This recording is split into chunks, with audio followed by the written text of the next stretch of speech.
standing at the entrance of our busbar fabrication workshop.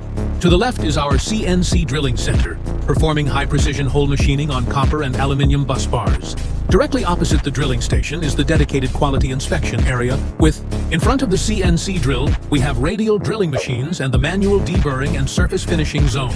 Across from the finishing area is the CNC hydraulic bending section, currently processing multiple production runs. Immediately in front of the bending machines is our fiber laser cutting station for initial blanking of busbar sheets. Behind the bending line is the CNC deburring and edge rounding machine, ensuring R0.5 to R1 edge quality and removing laser oxide layers. The entire busbar processing flow, laser cutting, punching, drilling, deburring, bending, surface finishing, inspection, is completed in-house under controlled condition. All bending tools are precision ground Amada or Trumpf standard segments, ensuring plus or minus 0.2 degrees angular accuracy and repeatable positioning.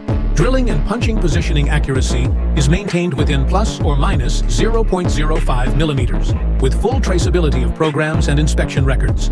This integrated fabrication line supports busbar specifications from 3 by 20 millimeters up to 15 by 200 millimeters in copper or aluminium, with or without plating. Daily in-house capacity exceeds 8,000 individual busbar pieces across multiple concurrent projects.